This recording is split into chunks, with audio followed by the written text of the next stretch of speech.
चलिए स्टार्ट कीजिए। इसको ऑन करिए सर, व्यक्ति बदल बदल। हाँ ठीक।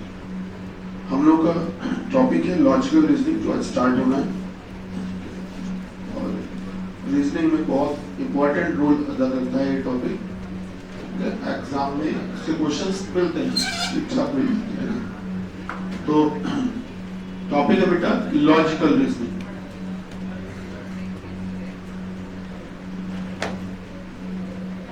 ये रीजनिंग का एक पार्ट होता है, मतलब चैप्टर तो है ही, साथ ही साथ एक पार्ट होता है, रीजनिंग का एक यूनिट होता है। इसको कहते हैं तार्किक अभियोगिता। बता देंगे क्लास के बाद। तार्किक अभियोगिता, ये लॉजिकल रीजनिंग। आइए शुरू करते हैं। देखिएगा इसमें होगा क्या। इसमें 5 तरह के टॉपिक हम लोगों को पढ़ने हैं इसमें। पहला कथन एवं पूर्व धारणाएं। पहला है कथन एवं पूर्व धारणाएं।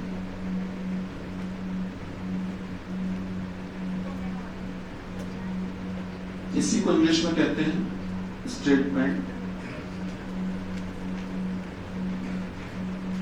And their assumptions and their assumptions। इसी को इंग्लिश में कहते हैं स्टेटमेंट एंड देयर assumptions। ठीक है, एक वर्ड होता है एज्यूम, उसी से बनता है assumption। दूसरा हम लोग को टॉपिक पढ़ना है बेटा कथन एवं कार्यवाही। कथन एवं कार्यवाही, इसको इंग्लिश में कहते हैं statement and their course of action. Course of action, action. तीसरा हम लोग को पढ़ना है सर इसमें कथन एवं निष्कर्ष।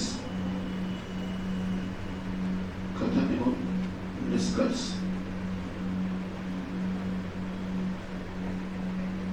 इसी को इंग्लिश में कहते हैं बेटा statement and conclusion. Conclusion, statement and conclusion. चौथा हम लोग को इसमें पढ़ना है सर कथन एवं तर्क। इसी को इंग्लिश में कहते हैं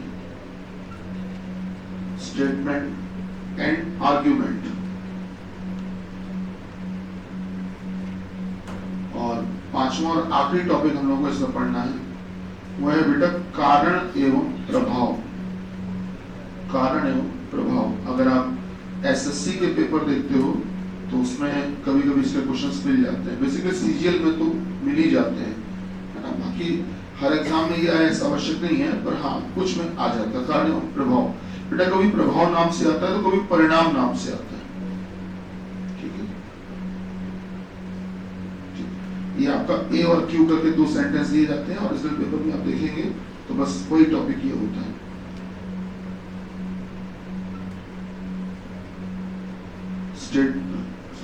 इसमें इसका नाम है बेटा cause and effect. Cause and effect, cause and effect. ये 5 टॉपिक है जो हम लोगों को पढ़ने हैं इस चैप्टर के अंतर्गत, लॉजिकल रीजनिंग के अंतर्गत। ये 5 चैप्टर है, बहुत इंपॉर्टेंट है पेपर के लिहाज से। हमें क्वेश्चन बल्क में मिलते हैं। ठीक है, आइए शुरू करते हैं। देखिएगा कि सबसे विशेष बात यह है कि आपको पॉजिटिव चीजें ही सोचनी है। ये आपकी थिंकिंग को पॉजिटिव ही रखना है, सकारात्मक ही रखना है। कभी भी किसी चीज में कोई नेगेटिव थॉट आपके दिमाग में नहीं आना चाहिए। आइए शुरू करते हैं। जैसे हम इस क्लास में आए और हमने क्या किया कि एक पानी का एक ग्लास था मेरे पास कांच का, उसमें से आधा ग्लास पानी जो था वो खाली था और आधे ग्लास में पानी भरा हुआ था। तो वो ग्लास हम लेकर आए, हमने यहाँ पर ऐसे दिखाया। हमने क्लास में पूछा कुछ लोगों से, बताओ आपको इसमें क्या दिख रहा है। तो कुछ बच्चों को दिखा इसमें कि वो कहते हैं सर हमको दिख रहा है कि आधा ग्लास खाली है। कुछ से पूछा, वो कहते हैं कि सर हमको दिख रहा है कि इसमें आधा ग्लास भरा हुआ है। सर यहीं से आपकी सोच पता चल जाती है कि एक व्यक्ति उसमें नेगेटिव ढूंढ रहा है तो उसने देखा कि खाली है, और एक व्यक्ति उसमें पॉजिटिव ढूंढ रहा है तो उसको उसमें अच्छा क्या दिखा कि आधा तो भरा हुआ है सर। अगर हम थोड़ा और भी खाली कर देंगे, जरा सा भी पानी होगा तो जो पॉजिटिव ढूंढने वाला है वो भी उसमें पॉजिटिव ढूंढ लेगा। वो क्या ढूंढेगा कि सर देखिए थोड़ा सा पानी है भी इसमें, और नेगेटिव ढूंढने वाला क्या ढूंढेगा, अरे सर ये खाली है ज्यादातर। तो बताइए क्या मेरी बात समझ पा रहे हैं सर? यही आपकी पॉजिटिव और नेगेटिव थिंकिंग। वही पानी का ग्लास, वही उतना ही पानी, वही अलग अलग लोगों के अलग अलग दृष्टिकोण होते हैं किसी भी चीज को देखने के, बोलने के। कोई भी कथन हो, कोई भी स्टेटमेंट हो, उसको देखने सोचने के अलग अलग दृष्टिकोण होते हैं। जल्दी से हेडिंग डालिए, हेडिंग डालिएगा कथन, एक हेडिंग डालिएगा कथन, स्टेटमेंट, कथन। बोले लिखिएगा, लिखिएगा, लिखिएगा तथ्यों तथा आंकड़ों। तथ्य लिख लेंगे, तथ्य, तथ्यों तथा आंकड़ों, तथ्यों तथा आंकड़ों के संग्रह,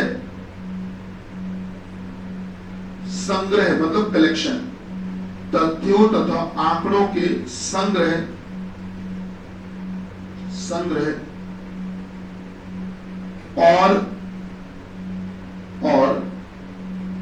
और किसी भी परिस्थिति, और किसी भी परिस्थिति, और किसी भी परिस्थिति, किसी भी परिस्थिति की दी गई जानकारी, किसी भी परिस्थिति की दी गई जानकारी, किसी भी परिस्थिति की दी गई जानकारी, दी गई जानकारी, दी गई जानकारी को कथन कहते हैं, को कथन कहते हैं, को कथन कहते हैं। भैया लिखा, कथन कहते हैं। कोई भी बात जब आप बताते हो, उसमें कोई डेटा देते हो, कोई आंकड़े, कोई जानकारी देते हो, किसी के बारे में कोई विशेषता बताते हो, किसी परिस्थिति के बारे में बताते हो, तो उसको हमेशा कथन कहा जाता है। ठीक, चलिए कार्यक्रम शुरू करते हैं। बेटा नोट तो कर लिया आप लोगों ने?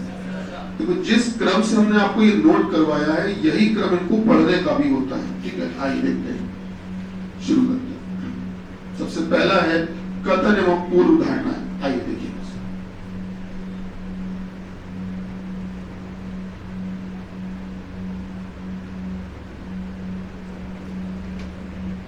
देखिए कोई भी देखो कथन का मतलब पहले तो समझ लो, जो आपने परिभाषा लिखी वो तो है ही। कथन मतलब होता है कहना। कथन का मतलब क्या होता है? कहना।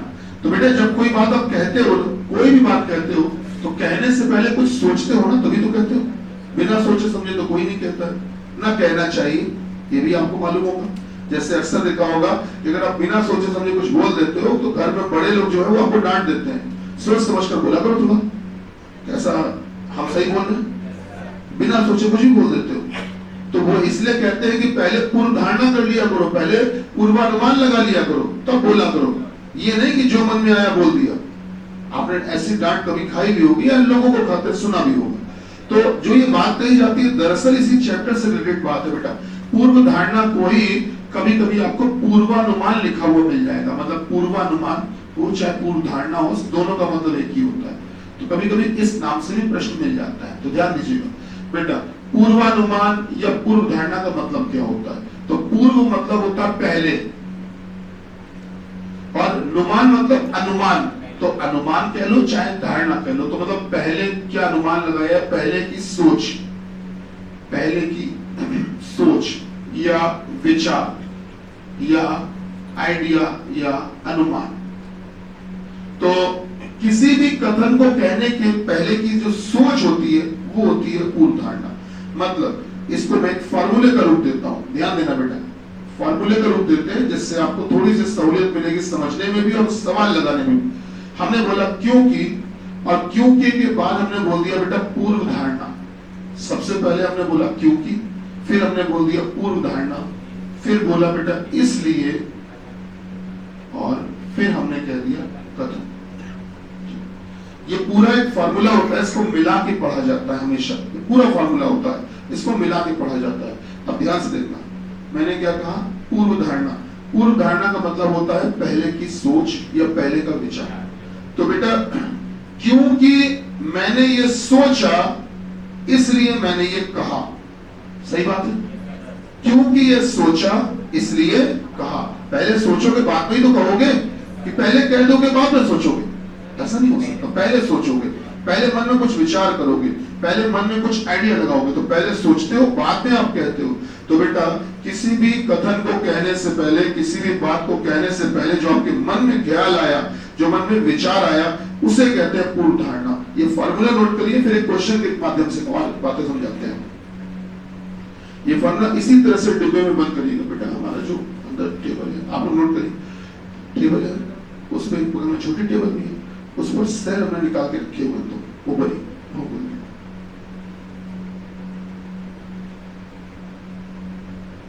ये फॉर्मूला नोट करिए बेटा।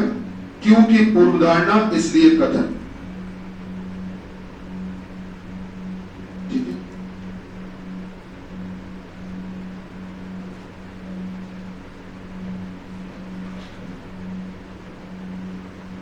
चलिए अब एक एग्जाम्पल हो जाए, बोले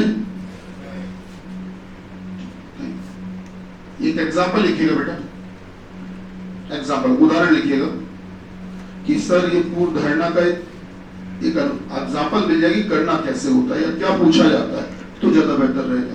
तो आप एग्जाम्पल लिखने जा रहे हैं, उदाहरण लिखने जा रहे हैं, हेडिंग डालिए कथन, हेडिंग डालिएगा कथन। कथन में लिखिएगा सर, कथन में लिखिएगा, कथन में लिखिएगा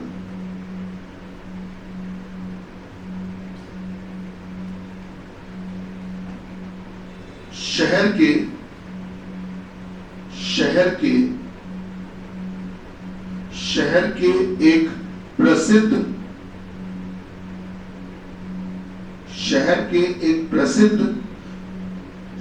के एक प्रसिद्ध मंदिर में, शहर के एक प्रसिद्ध मंदिर में, शहर के एक प्रसिद्ध मंदिर में बुढ़वा मंगल, लिख पाओगे बुढ़वा मंगल? कल था, बुढ़वा मंगल लिख दें क्या? अच्छा, बुढ़वा मंगल के उपलक्ष्य में, बुढ़वा मंगल के उपलक्ष्य में, बुढ़वा मंगल के उपलक्ष्य में श्रद्धालुओं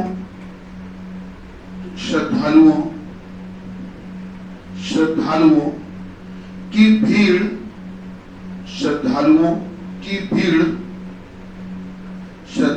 की भीड़ को नियंत्रित करने के लिए, व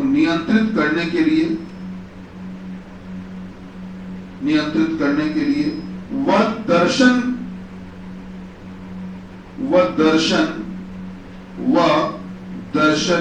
को सुलभ बनाने के लिए,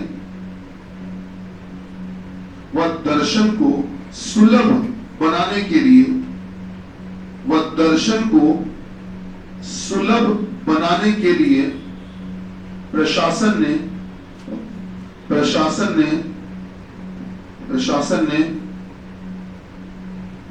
बहुत सारे इंतजाम किए हैं, बहुत सारे इंतजाम किए हैं, ठीक है, बहुत सारे इंतजाम किए हैं। कथन हो गया। अब नीचे देखिए पूर्व धारणा, अब नीचे हेडिंग डालिएगा पूर्व धारणा।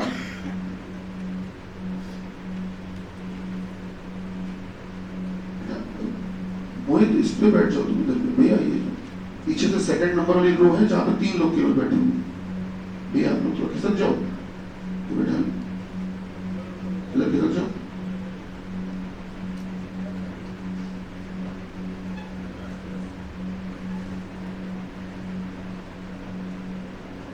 और शिफ्ट हो जाओ बेटा, जगह नहीं है, चलो ठीक है शुरू करें क्या? तो पूर्व धारणा लिखो, पहली लिखिए पूर्व धारणा, लिखिएगा पहली पूर्व धारणा लिखिएगा, लिखिएगा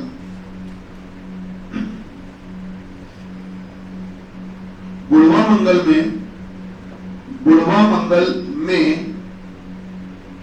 मंगल में मंदिर में, रुको, बुढ़वा मंगल पर लिखना, बुढ़वा मंगल पर इस मंदिर में, बुढ़वा मंगल पर इस मंदिर में, इस मंदिर में लाखों श्रद्धालुओं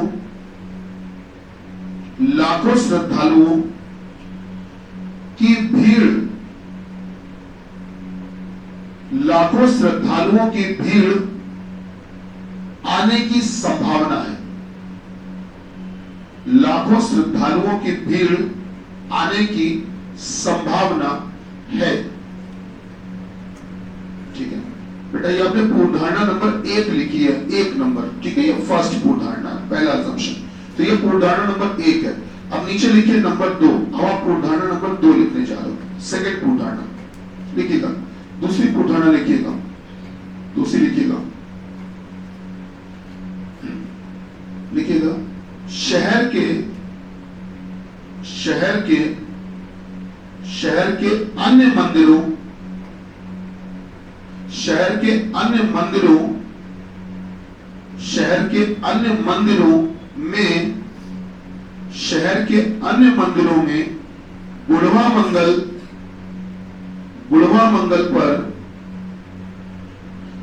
मंगल पर इतनी अधिक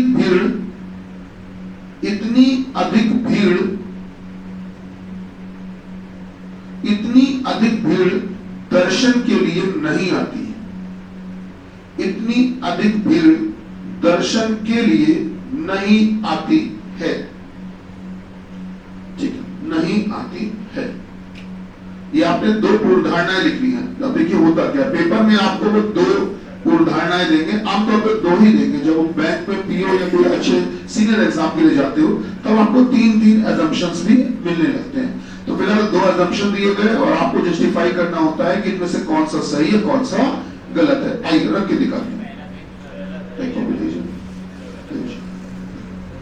देखिए चेक करने का तरीका क्या होता है, हम साथ में बस पढ़ रहे हैं, आप सुनते जाइएगा, प्लीज कुछ भी मत कॉपी में पढ़िएगा, केवल मेरी बात को सुनिएगा। ज्यादातर अच्छा ये लगता है कि सभी जो टॉपिक होता है ये सुनने में ज्यादा समझ में आता है बजाय खुद पढ़ने के। अब मेरी बात को सुनिएगा बेटा, ध्यान सुनिएगा प्लीज। हम क्या करेंगे, जहां पर जिसकी हमको वैल्यू रखनी, जिसका मान हमको जहां पर रखना वहां पर हम रखते हैं। चलिए देखते हैं, बस एक मिनट।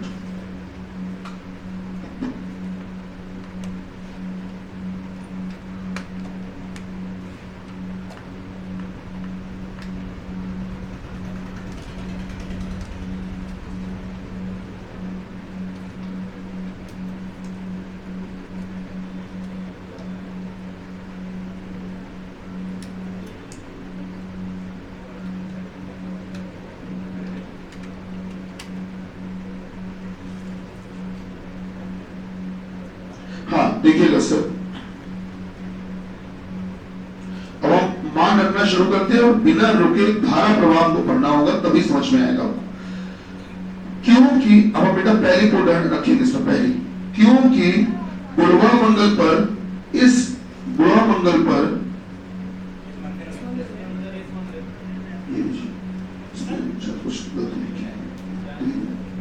चलिए मैं पढ़ता हूं, ध्यान दीजिएगा।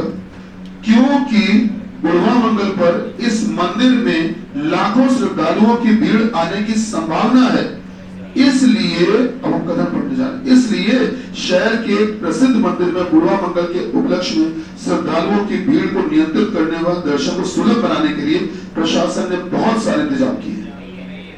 सही बात है? दोबारा से एक बार फ्लो में पढ़ते हैं। क्योंकि बुढ़वा मंगल पर इस मंदिर में लाखों श्रद्धालुओं की भीड़ आने की संभावना, लाखों, बहुत ज्यादा श्रद्धालुओं के आने की संभावना है, इसलिए शहर के इस मंदिर में बुढ़वा मंगल के उपलक्ष्य में श्रद्धालुओं की भीड़ को नियंत्रित करने के लिए व दर्शन को आसान बनाने के लिए प्रशासन ने बहुत सारे इंतजाम किए। सही बात है? क्योंकि बहुत सारे श्रद्धालुओं के आने की संभावना है, इसलिए इंतजाम किए गए। सही बात है, पहली पूर्वधारणा तो सही हो गई। अब दूसरी पढ़ते हैं। अब दूसरी वाले को भी हम इसी में रखेंगे और ऐसा ही पढ़ेंगे। क्योंकि शहर के अन्य मंदिरों में बुढ़वा मंगल पर इतनी अधिक भीड़ दर्शन के लिए नहीं आना चाहती है या नहीं जाती है, इसलिए शहर के इस प्रसिद्ध मंदिर में बुढ़वा मंगल के उपलक्ष्य में श्रद्धालुओं की भीड़ को नियंत्रित करने के लिए व दर्शन को सुलभ बनाने के लिए प्रशासन ने बहुत सारे इंतजाम किए। आप सुनिएगा, क्योंकि बाकी मंदिरों में नहीं जाती है इसलिए शहर ने इस मंदिर में इंतजाम किए हैं। अरे इंतजाम इसलिए होने चाहिए कि इस मंदिर में आती है, ये बताना चाहिए था। बाकी में नहीं जाती है इससे ये कैसे पता चला कि भीड़ यहां आती है? मेरी बात समझ रहे हैं आप? जो कथन में जिसके बारे में बात की गई है पूर्व धारणा भी उसी के बारे में होनी चाहिए। आप बताइए, जो हमारा स्टेटमेंट था, कथन जो था, कथन में बात की गई है किसी एक विशेष मंदिर के बारे में की गई है, और पता है इन्होंने पूर्व धारणा में क्या बोल दिया? 2 नंबर पूर्व धारणा में इन्होंने शहर के बाकी मंदिरों की बात कर ली, बाकी मंदिरों की बात कर ली है। तो कथन में जिस मंदिर की बात हो रही है पूर्व धारणा भी उसी के बारे में होनी चाहिए। हमेशा ध्यान रखिएगा, पहली सही दूसरी गलत। क्या बात थोड़ी बहुत पल्ले पड़ी? पहले सही दूसरी गलत। एक सवाल आप स्वयं भी लगाएंगे तो आपको और बेहतर लगेगा कि हाँ सर, कुछ कॉन्फिडेंस आएगा कि हाँ आप कर पा रहे हो। लिखो हेडिंग डालो कथन, लिखो कथन, स्टेटमेंट। कथन बोले लिखिएगा, कथन लिखिएगा।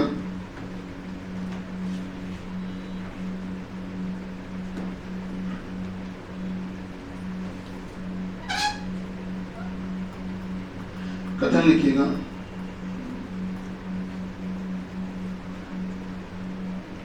भारतीय क्रिकेट टीम, भारतीय क्रिकेट टीम, भारतीय क्रिकेट टीम ने एशिया कप, भारतीय क्रिकेट टीम ने एशिया कप, एशिया कप के मैचों में, एशिया कप के मैचों में, एशिया कप के मैचों में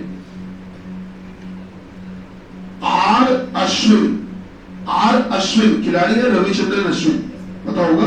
आर लिखो पहले, इंग्लिश का आर, फिर लिख लो अश्विन। आर अश्विन लिख पा रहे हैं?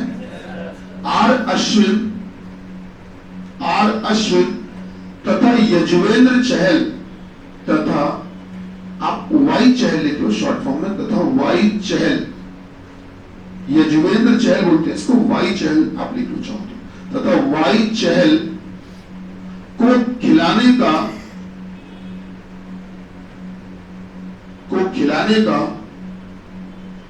निर्णय किया है, को खिलाने का निर्णय किया है, किया है। अब नीचे लिखो पूर्व धारणा नंबर 1, पूर्व धारणा लिखो, पूर्व धारणा, और उसको लिखो फर्स्ट। आप हेडिंग डालेंगे पूर्व धारणा, उसमें लिखिएगा फर्स्ट, लिखिए पहली, लिखिएगा, लिखिएगा। आर अश्विन तथा वाई चहल, आर अश्विन तथा वाई चहल, आर अश्विन तथा वाई चहल, वाई चहल, वाई चहल,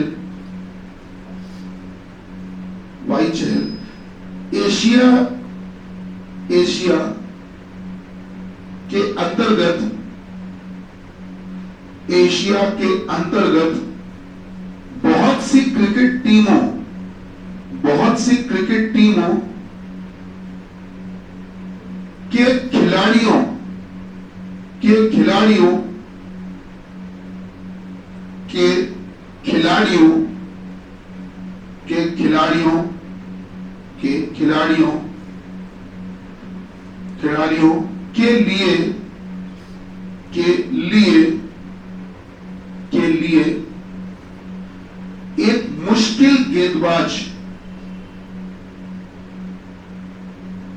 एक मुश्किल गेंदबाज, एक मुश्किल गेंदबाज के रूप में, के रूप में शामिल, साबित कि मुश्किल गेंदबाज के रूप में साबित होते रहे हैं, साबित होते रहे हैं, साबित होते रहे हैं। अब लिखो 2 नंबर पूर्व धारणा, 2 नंबर पूर्व धारणा लिखिएगा, लिखिएगा 2 नंबर पूर्व धारणा लिखिएगा। पिछले कई मैचों में, पिछले कई मैचों में, पिछले कई मैचों में लगातार, पिछले कई मैचों में लगातार आर अश्विन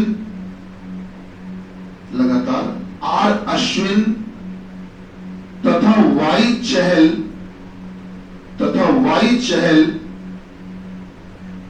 चहल ने सर्वाधिक विकेट लिए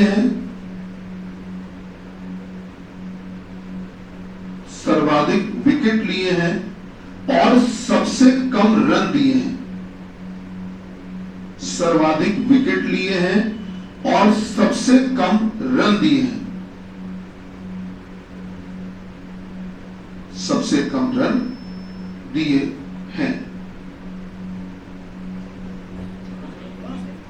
हाँ भाई, क्या करते? चलिए आप ही लोग ट्राई कर लीजिए, आपको करना क्या है, आपको पहले क्योंकि बोलना है, फिर पहली वाली पूर्वधारणा पढ़नी है, फिर इसलिए अपनी तरफ से बोलना है, फिर कथन पढ़ डालना, जो कथन बोला वो पढ़ डालना, पूरा मिला के एक साथ पढ़ते जाओ। पहली पूर्वधारणा रख के पूरा मिला के पढ़ो। अगर आपको खुद को अंदर से लगे कि हाँ सर ये को ठीक लग रहा है तो आप सही कर देना, अगर आपको खुद को लगे कि ये गलत लग रहा है, सर ये मैच नहीं कर रहा, तो गलत कर देना। जैसा आपको लगे आप वही फैसला करना। देखिए, तय करिए। हाँ भाई, देख लीजिए, बाकी लोग भी प्रयास करिए। शाबाश, जो लोग भी पढ़ रहे हैं वो भी पढ़ लीजिए, कंप्लीट करिए बेटा। कि आप पहली पूर्वधारणा रखिए, फिर कथन को पढ़िएगा, पूरा मिला के धारा प्रवाह एक फ्लो में पढ़ते जाइएगा। अगर आपको खुद अंदर से आपको फील हो, लगे कि हाँ सर ये ठीक लग रहा है, तो आप इसको सही करना। अगर आपको लगे गलत लग रहा है तो गलत कर देना।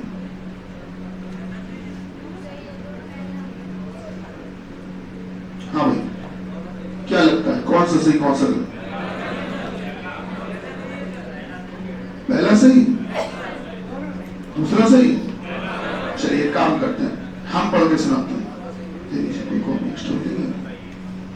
चलिए हम पढ़ के सुनाते हैं, आप लोग सुनिएगा, ध्यान दीजिएगा, पढ़े सुनिएगा भैया, प्लीज ध्यान से सुनिएगा। अब हम पहली पूर्वधारणा रखने जा रहे हैं, क्योंकि आपको ये चेक करना है कि पहली वाली पूर्वधारणा सही है कि नहीं है। उस पर आपको सही का निशान लगाना है कि गलत का, ये आपको चेक करना है। आइए पढ़ते हैं। क्योंकि आर अश्विन तथा वाई चहल एशिया के अंतर्गत बहुत सी क्रिकेट टीमों के खिलाड़ियों के लिए एक मुश्किल गेंदबाज के रूप में साबित होते रहे, इसलिए भारतीय क्रिकेट टीम ने एशिया कप के मैचों में आर अश्विन तथा वाई चहल को खिलाने का निर्णय लिया है। सही लग रहा है? फिर से पढ़ते हैं मिला के एक बार। क्योंकि आर अश्विन तथा वाई चहल एशिया के अंतर्गत बहुत सी क्रिकेट टीमों के खिलाड़ियों के लिए एक मुश्किल गेंदबाज के रूप में साबित होते रहे हैं, इसलिए भारतीय क्रिकेट टीम ने एशिया कप के मैचों में आर अश्विन तथा वाई चहल को खिलाने का फैसला किया। सही बात है भाई, क्योंकि एशिया की जितनी भी क्रिकेट टीमें हैं उन सब के लिए बहुत मुश्किल गेंदबाज के रूप में उभरे हैं। मतलब यह कि इनको खेलना बड़ा मुश्किल हो रहा है। बाकी सब टीम के जो बल्लेबाज है वो इनको खेल नहीं पा रहे हैं, उनको बड़ी दिक्कतें आ रही हैं। मतलब इनके सामने बैटिंग नहीं कर पा रहे हैं, इन दोनों बॉलर्स के सामने बैटिंग ही नहीं कर पा रहे हैं बाकी के बैट्समैन, दुनिया के जितने बैट्समैन हैं, या दुनिया कह लो, एशिया कह लो, एशिया के जितने बैट्समैन हैं वो इनके सामने बैटिंग ही नहीं कर पा रहे हैं, इसलिए इनको खिलाना फायदेमंद रहेगा। भाई आप बताइए, आप गेंदबाज का चयन करेंगे टीम में तो ऐसे गेंदबाज को तो करेंगे कि जिसको सामने वाला ना खेल पाए, कि उसका करेंगे कि उसकी हर बॉल में छक्का पड़े, चौका पड़े? ऐसा गेंदबाज तो नहीं था आप पसंद करना चाहेंगे। तो इन दोनों गेंदबाजों के लिए क्या विशेषता बताई गई है पूर्वधारणा में, कि इन दोनों को देखा यह गया है कि पिछले कई समय से या कई वर्षों से एशिया के जितने भी क्रिकेट टीम है, जितने भी देश हैं, उनके खिलाड़ी को खेल ही नहीं पा रहे हैं, उनको बड़ी मुश्किल हो रही है। आप बताइए कि ऐसे गेंदबाज को आप टीम में लोगे कि नहीं लोगे? समझ पा रहे हैं? मैं इस बात को फ्लो में पढ़ता हूँ, स्पीड से, फिर दूसरा पढ़ूंगा। क्योंकि आर अश्विन तथा वाई चहल एशिया के अंतर्गत बहुत सी क्रिकेट टीमों के खिलाड़ियों के लिए एक मुश्किल गेंदबाज के रूप में साबित होते रहे हैं, बहुत मुश्किल है इनको खेलना, इसलिए भारतीय क्रिकेट टीम ने एशिया कप में के मैचों में आर अश्विन और वाई चहल को लेने का या खिलाने का फैसला किया। बताइए बात सही है? क्योंकि इनको खेलना मुश्किल है, इसलिए लिया गया। बात समझ पा रहे हैं? पहला सही। दूसरी पूर्वधारणा हम रख के पढ़ते हैं, दूसरी पूर्वधारणा पढ़ते हैं। बोला गया क्योंकि पिछले कई मैचों में लगातार आर अश्विन तथा वाई चहल ने सर्वाधिक विकेट लिए और सबसे कम रन दिए हैं, इसलिए भारतीय क्रिकेट टीम ने एशिया कप के मैचों में आर अश्विन और वाई चहल को खिलाने का निर्णय लिया। क्या बात सही है? क्योंकि पिछले कई मैचों में इन दोनों ने बहुत ज्यादा विकेट लिए और बहुत कम रन दिए, इसलिए इनको खिलाने का फैसला लिया है। बोलिए बात सही लग रही है? नहीं कर ले बोला, समझ में आया? ठीक, तो बेटा दोनों ही सही है, दोनों ही सही है, दोनों ही सही है। क्या बात थोड़ी बहुत समझ में आई? ठीक है ना? तो दोनों ही पूर्वधारणाएं सही है। अब इसी में तीसरी पूर्वधारणा लिखो, इसी में तीसरी पूर्वधारणा भी लिखो। और ये जो तीसरी पूर्वधारणा बोलने जा रहे हैं ये गलत है, ये पहले ही बोल दे रहे हैं गलत है। और आप जब लिख लोगे तो ये निर्णय आप भी कर लोगे, हाँ सर आप ठीक कह रहे हैं, ये गलत है। तीसरी पूर्वधारणा बोले, तीसरी पूर्वधारणा लिखो। तीसरी पूर्वधारणा, आर अश्विन तथा वाई चहल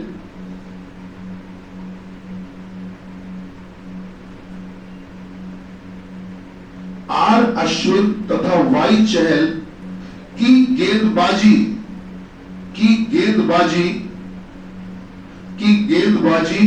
का फॉर्म, बेटा फॉर्म ऐसे आप जानते हैं ना, फॉर्म लिखते हैं तो आप हिंदी में लिख लो फॉर्म, ऐसे इस तरह से फॉर्म हिंदी में लिख लो। चाहो आप लिख रहे हैं आर अश्विन तथा वाई चहल की गेंदबाजी का फॉर्म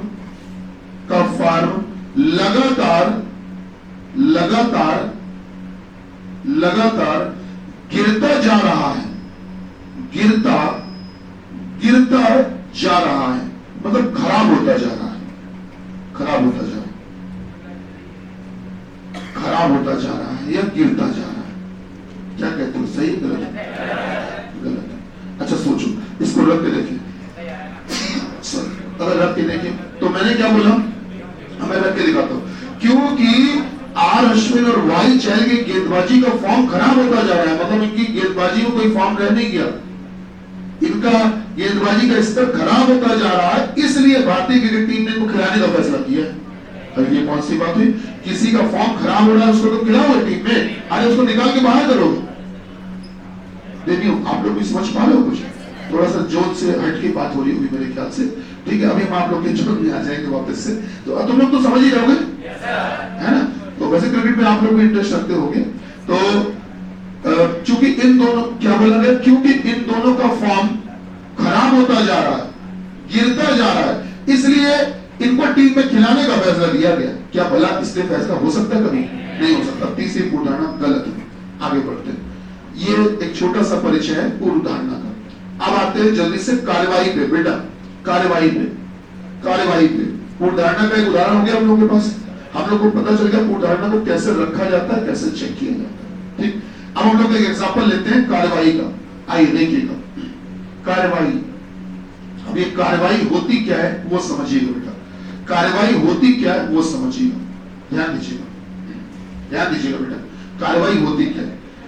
कभी भी एक हेडिंग डाल लो, कार्यवाही के लिए हेडिंग डाल लो, क्योंकि इसमें सबसे ज्यादा गलतियां आप करोगे। इसलिए हेडिंग डालो कार्यवाही, हेडिंग डालिएगा कार्यवाही, इसको इंग्लिश में एक्शन भी कह सकते हैं।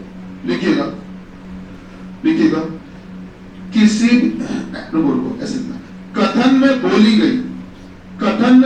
गई समस्या, कथन में बोली गई समस्या के समाधान, कथन में बोली गई समस्या के समाधान को लेकर जो काम किया जाता है उसे कार्यवाही कहते हैं। अब बेटा कार्यवाही के लिए फॉर्मूला नोट करिए, सामने देखिए फॉर्मूला नोट करिए। फॉर्मूला ये, क्योंकि कथन इसलिए कार्यवाही, ये बेटा इसका फॉर्मूला होता है। क्योंकि कथन इसलिए कार्यवाही, ये पूरा मिलाकर पढ़ा जाता है। ठीक है, इसको डिब्बे में बंद कर लीजिएगा। ये कार्यवाही को चेक करने का एक फार्मूला होता है, एक तरीका होता है। ठीक है, ध्यान दीजिएगा, ये जो कार्यवाही होती है दरअसल ये समस्या का समाधान होता है। और किसी भी समस्या का समाधान ऐसा किया करो या ऐसा करना चाहिए जिससे नई समस्या उत्पन्न ना हो जाए। ठीक है ना? जैसे क्या हुआ कि हम एक मूवी देख रहे थे, उसमें ये देखा कि एक हीरोइन थी जो सड़क पर चली जा रही थी, सर्दियों का मौसम था, बहुत ठंड का मौसम था, उसको ठंडी लग रही थी। हीरो एक जैकेट पहने थे, उसके नीचे बस एक पतली सी टी शर्ट। आए हीरो बनने के चक्कर में जैकेट उतारी, उनको पहना दी, समस्या का समाधान कर दिया, लेकिन नई समस्या उत्पन्न हो गई। तो ऐसा समाधान ठीक नहीं। कि भाई गलत तो नहीं कह रहे? समस्या का समाधान ऐसा होना चाहिए जिससे नई समस्या उत्पन्न ना हो, है ना? कि हमेशा नहीं कि हीरो बनने के चक्कर में कुछ नहीं किया। अच्छा, कुछ ऐसी घटना जैसे मान लीजिए कि हम हैं, अपनी बात करें कि हम चले जा रहे थे रास्ते में, तो देखा हमने कि एक गरीब परेशान आदमी बेचारा रोड पर नंगे पांव चला जा रहा है और फटे हुए कपड़े पहने हुए चला जा रहा है। तो मैंने देखा, बड़ा परेशान सा लग रहा है। मैं उसके पास गया, मैंने कहा क्या खाना खाएंगे? बोला हाँ खाना खिलाएंगे। तो बिल्कुल खाएंगे। तो हम उनको लेके चले गए सिल्वर स्पून यहीं पर रेस्टोरेंट बना हुआ है। सिल्वर स्पून उन्होंने ऑर्डर किया, भैया जो कुछ भी है सब कुछ ले आओ। भाई सब इन्होंने खाना शुरू किया। उसके बाद में जब खाना हो गया पेट भर के, तो हमने कहा एक काम करिए, अब इनके लिए अच्छे से एक जोड़ी कपड़े लेकर आइए। अच्छे जो रेस्टोरेंट्स होते हैं ना बेटा, उनमें एक सुविधा होती है, आपको टेबल पर ही सब कुछ मिलेगा। उनकी दुकान में कपड़े मिलते नहीं है, लेकिन आपको वहां पर प्रोवाइड करवा जाएंगे। अच्छे रेस्टोरेंट्स की विशेषता ये होती है, वहां पर सब कुछ वही मिलता है आपको। ये उनकी जिम्मेदारी बनती है कि आपको पूरी सुविधाएं एक टेबल पर दें। ठीक, तो हमने कहा कि आपको अच्छे से कपड़े लेकर आइए इनके लिए, आ गए। अच्छे से चप्पल और जूते भी लेकर आइए, आ गए। सारी चीजें आ गई। हमने कहा बढ़िया पहन लो। उसके बाद में हमने कहा इनको जो भी आपने खाना खिलाया है इस सबका एक एक प्लेट पैक कर दीजिए। शाम के लिए भी तो व्यवस्था करवाएं, शाम को भी तो खाएंगे। पैक करवा दिया। हमने कहा कैसा लग रहा? बोले बहुत बढ़िया लग रहा। हमने कहा ठीक, अब तुम खुश, तुम्हारी समस्या का हमने समाधान कर दिया। वेटर को बुलाया, भैया बिल लेकर आइए। बिल आया 27,956 रुपए। देखा हमने, जेब में हाथ डाला, निकला 100 रुपए का नोट। उनकी समस्या का तो समाधान कर दिया, लेकिन अपने लिए नई समस्या खड़ी कर दी। बाकी तुम समझ ही रहे हो कि ऐसी स्थिति में वो जिनकी हमने मदद की थी वो भाई साहब तो चले गए होंगे, हमें वही रोक लिया गया होगा। आगे की घटना आप समझ ही गए होंगे, है ना? तो उनकी समस्या का तो समाधान कर दिया, लेकिन अपने लिए नई समस्या पैदा कर दी। तो ऐसा समाधान नहीं। एक क्वेश्चन बड़ा है, फेमस रहा है, सिविल में भी पूछा जाता रहा है हमेशा से, कि जैसे बुंदेलखंड अपने उत्तर प्रदेश में, आपने सुना ही होगा, पानी को लेकर हमेशा से यहाँ पर सूखा पड़ा है, किसान आत्महत्या करता है, बड़ी मुसीबतें आती हैं। लोगों ने जानवर पालना बंद कर दिया, क्योंकि जानवर को भी तो पानी पिलाना पड़ेगा। खुद के पीने के लिए पानी नहीं, जानवरों को कहां से पिलाना है? बात समझ। इवन यहाँ तक कि आपको पता है राजस्थान में इतनी दिक्कत नहीं आती जितनी बुंदेलखंड में आ जाती है। अब अंदाजा आप लगा सकते हैं। तो बुंदेलखंड, अच्छा उसका एक है क्या कि वो जो जमीन है वहां, जो पृथ्वी की जो सतह है उसकी बनावट है, वो बनावट की कमी है। उसमें कोई बुंदेलखंड का दुर्भाग्य नहीं है, या भगवान की बेईमानी नहीं है, या सरकार की गलती नहीं है। वहां की बनावट है कुछ ऐसी, जिस कारण से पानी वहां रुक ही नहीं पाता। नीचे साइड में सतह थोड़ी सी तिरछी है, जिस कारण से वहां का पानी बह के बगल में चला जाता है, दूसरी जगह चला जाता है। वहां पानी रुकता ही नहीं है। अपनी जो पृथ्वी है प्लेट्स पर तैर रही, प्लेट्स पर। शायद आपको पीटीडी थोड़ी पढ़ाई गई होगी ज्योग्राफी में, ठीक? तो बेटा सारी प्लेट्स पर तैर रही है। वहां पर बुंदेलखंड में ये ड्रॉबैक है। क्या? चलिए मुद्दे पे आते हैं। तो सुनिएगा बेटा, भैया सुनो। तो ये बड़ा फेमस रहा है जो मैं बता रहा हूँ कथन।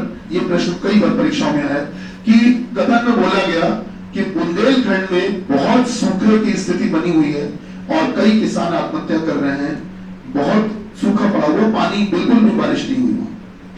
अब कार्यवाही पहली बोली गई कि पहली कार्रवाई ये बोली गई कि मेघालय से पता है ना सबसे ज्यादा बारिश कहां होती है? मेघालय से बहुत अधिक मात्रा में पानी ट्रेन में भरकर, ट्रेन के माध्यम से बुंदेलखंड पहुंचाना चाहिए। अच्छा, ट्रेन का माध्यम क्यों चुना गया? क्योंकि अगर एरोप्लेन से ले जाते तो एरोप्लेन में बहुत ज्यादा मास में पानी ले जाना पॉसिबल नहीं है। वजन भी तो होता, हवाई जहाज में इतनी क्षमता थोड़ी ना कि बहुत सारा पानी लेके उड़ ले। ट्रेन में क्षमता है कि कई सारे गैलन उसमें फिट कर दिए गए और ट्रेन चली जा रही है, आराम से पानी पहुंच जाएगा। तो कार्रवाई में पहली कार्रवाई ये कही गई कि मेघालय से बहुत सारा पानी ट्रेन के माध्यम से बुंदेलखंड को पहुंचाना चाहिए, पहली कार्रवाई। अब दूसरी कार्रवाई सुनो, दूसरी कार्रवाई ये है बेटा, दूसरी कार्रवाई ये है, दूसरी कार्रवाई ये है कि दूसरी कार्रवाई ये है कि बुंदेलखंड से जुड़े हुए जो क्षेत्र हैं, बुंदेलखंड से जो जुड़े हुए क्षेत्र हैं, उनके पास जो अतिरिक्त पानी हो वो किन्हीं माध्यमों से बुंदेलखंड में पहुंचाना चाहिए। हाँ बताएं सर।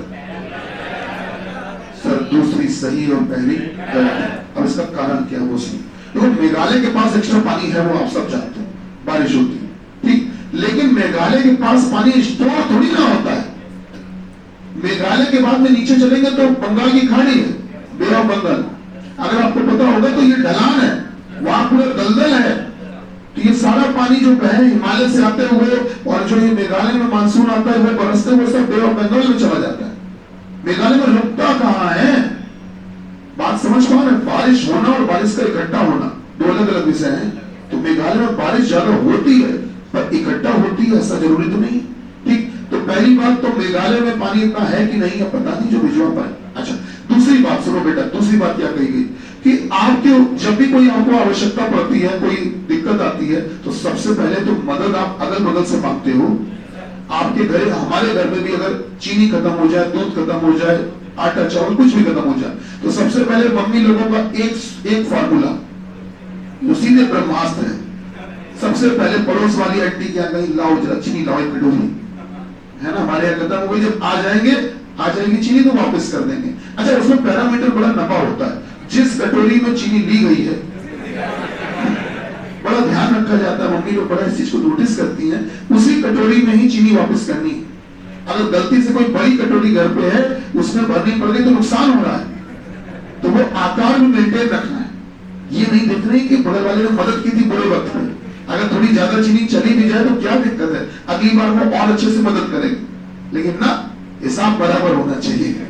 क्या ये मम्मी लोगों का स्वभाव है, उससे मतलब हम लोग को अभी फिलहाल नहीं है, हम लोग क्वेश्चन पे आ रहे हैं। तो मेरे कहने का मतलब है सबसे पहले मदद मांगी जाती है तो अगल बगल से मांगी जाती है। जब अगल बगल भी मदद नहीं होती है तब थोड़ा दूर जाते हुआ इच्छा थोड़ा दूर चले जाए, ऐसे तो होता है। तो वही चीज है बेटा कि अगर बुंदेलखंड में पानी की आवश्यकता है तो मेघालय, अब देखो आपको भारत का नक्शा आपके पास होना चाहिए, मतलब आपके दिमाग में होना चाहिए कहाँ बुंदेलखंड कहाँ मेघालय, तो बेटा वहां से मदद आने में समय लगेगा। तो सबसे पहली प्रायोरिटी, सबसे पहली प्राथमिकता तो ये होनी चाहिए कि बुंदेलखंड के आसपास के जो जुड़े हुए क्षेत्र है पहले मदद उनसे ली जाए। क्या हमारी बात सही है? तो पहली कार्रवाई क्या होगी, जो अगल बगल है उनसे मदद पहले मिले, दूर की मदद बाद मिलेंगे, ऐसे ही तो होता है सर, यही चीज है। अच्छा इसी को लेकर एक क्वेश्चन और बड़ा पूछा गया, बड़ा प्रचलित है, बस मैं एक सवाल के बाद मैं ओवर कर दूं, ठीक है। आपको एक हम कथन दे रहे हैं, सब लोग ध्यान से सुनना, कथन बहुत अच्छा कथन है, प्लीज ध्यान से सुनिएगा, बातें मत करिएगा, है ना। कथन ये है कि एक मुख्य सड़क, कोई मेन रोड है, मुख्य हाईवे मान लो, मुख्य सड़क के बीचों बीच सामान से लदा हुआ एक बहुत बड़ा ट्रक पलट गया, जिस कारण से पूरा रोड जाम हो गया, ब्लॉक हो गया। अब वाहन वहां पर फंसते जा रहे हैं, जो वाहन निकल रहे हैं वो वहां रुकते जा रहे हैं, फंसते जा रहे हैं, जाम की स्थिति बन गई है। समझ गए कथन, समस्या समझ में आ गई कि मेन रोड में बड़ा सा ट्रक पलट गया जिसमें बहुत सारा सामान लदा हुआ था और पूरा रोड ब्लॉक हो गया है, जिस कारण से जाम की स्थिति बनती जा रही है, बहुत सारे वाहन लाइन में लगते जा रहे हैं, जाम लगता जा रहा है, ठीक। अब कार्रवाई का समय आ चुका है, पहली कार्रवाई हम बोलने जा रहे हैं, सुनिएगा। पहली कार्रवाई, पहली कार्रवाई, प्रशासन को तत्काल प्रभाव से उस ट्रक को, उस फंसे हुए पलटे हुए ट्रक को वहां से निकलवाने की व्यवस्था करनी चाहिए। बोलिए ठीक लग रही? पहली सुन लिया आपने? अच्छा दूसरी भी सुनो, दूसरी भी सुनो। प्रशासन को तत्काल प्रभाव से उस ट्रक के ड्राइवर को गिरफ्तार करना चाहिए और सुन तो लो महाराज, यदि वो दोषी हो, यदि वो दोषी हो तो उसके खिलाफ उचित कानूनी कार्रवाई करनी चाहिए। मैंने यदि क्यों लगाया, क्योंकि भाई ट्रक उसने जानबूझ के तो नहीं पलटाया होगा, उसमें दो कारण हो सकते हैं, हो सकता है वो शराब पिए इसलिए पलट गया हो, और ये भी तो हो सकता है कि ट्रक के टायर पंचर हो गया हो या टायर एकदम से खराब हो गया हो तो उसमें कंट्रोल नहीं हो पाए, इसमें बेचारे ड्राइवर की क्या गलती है? सही बात है ना? तो दूसरी कार्रवाई मैंने बोली है कि ट्रक के ड्राइवर को तत्काल गिरफ्तार करना चाहिए, अपनी कस्टडी में लेना चाहिए प्रशासन को, और यदि वो दोषी हो तो उसके खिलाफ उचित कार्रवाई कानूनी कार्रवाई करनी चाहिए। दूसरी हो गई, एक और बोलेंगे कौन? कंट्रोल। तीसरी कार्रवाई प्रशासन को तत्काल प्रभाव से जो वाहन फंस रहे हैं जाम में, उनको यदि उस मेन रोड से कोई अतिरिक्त सड़क जुड़ी हो तो उससे आगे निकालने का प्रबंध करना चाहिए। बताइए, आप एक बात बताएं, कार्रवाई तो तीनों सही है, तो तीनों सही भाई। देखिए, जो भी समस्या आती है उसका कॉज क्या है, फिर सॉल्यूशन, फिर आगे वो समस्या जीवन में दोबारा ना आए, तीनों के बारे में सोचना चाहिए। तो बेटा देखो, ड्राइवर से पूछताछ तो करनी चाहिए कि तुमने इतनी बड़ी मेन रोड को जाम किया, ट्रक पलटा दिया, कारण पता चलना चाहिए, ये भी आवश्यक है। उस पलटे हुए गिरे हुए ट्रक को वहां से निकालना भी आवश्यक है, और जो जाम में वाहन फंस रहे हैं उनको भी निकालना भी आवश्यक है। अब यहाँ पर बीइंग एन ऑफिसर, अगर आप एक अधिकारी हैं तो आपकी जिम्मेदारी पहले क्या बनती है? सबसे पहले आप जो वाहन फंस रहे हैं, सबसे पहले उनको, आप अगर कोई लिंक रोड हो, अगर कोई अतिरिक्त सड़क हो तो वहां से जुड़ी हुई सड़क से उनको निकालने का प्रबंध करोगे। क्योंकि भैया जब आप एक बात बताओ, उस ट्रक को, फंसे हुए गिरे हुए ट्रक को निकालोगे कैसे? क्रेन पहुंचेगी कैसे? जब क्रेन भी तो जाम में फंस जाएगी, क्रेन भी तो जाम में फंस जाएगी, तो निकलवाओगे कैसे? निकलवाने के लिए भी तो तुम्हें क्रेन पहुंचानी पड़ेगी, तो उसके लिए जब जाम खुलेगा तभी तो क्रेन पहुंच पाएगी। तो सबसे पहली कार्रवाई आपकी क्या होगी? पहली कार्रवाई वो होगी कि अगर कोई लिंक रोड हो, अतिरिक्त सड़क हो उससे जुड़ी हुई, तो उन सब फंसे हुए जाम में वाहन जो फंसे उनको निकालने की व्यवस्था करोगे, पहली। दूसरी कार्रवाई क्या करोगे? दूसरी कार्रवाई ये करोगे बेटा, हाँ बताओ भाई, पहले तो हो गई, वाहन को निकाल दिया, हाँ दूसरी कार्रवाई क्या करोगे? उस फंसे हुए ट्रक को, मलबे को वहां से निकलवाने का प्रबंध करोगे। दोनों जरूरी है। पहले आपने जाम को थोड़ा क्लियर करवाया, फिर फंसे हुए पलटे हुए ट्रक को वहां से हटवाया। अब तीसरी कार्रवाई होगी, आओ अब ड्राइवर से पूछताछ कर ली जाए, जिससे कि अगर इसने कोई गलती की है तो भविष्य में दोबारा न करेगी। ऐसे ही थोड़े इनका क्रम होता है। कार्रवाई अगर 3 दी गई और आपको कोई एक चुननी पड़ रही है तो बेटा तीनों में से आप उसको चुनोगे जो आप पहले करने वाले हो। पहले है तीनों सही, लेकिन तीनों में सबसे पहली कार्रवाई कौन सी करोगे? कौन सी? थर्ड वाली। क्या बात समझ में? ठीक है, ये प्राथमिकता भी आवश्यक होती है। चलिए, तो फिलहाल आज के लिए उतना ही। कल की क्लास में शीट देंगे और कुछ फॉर्मूले बताएंगे जो बाकी की चीजों के लिए हैं, जिनसे जल्दी क्वेश्चन होगा। चलिए, धन्यवाद। भारत माता की जय।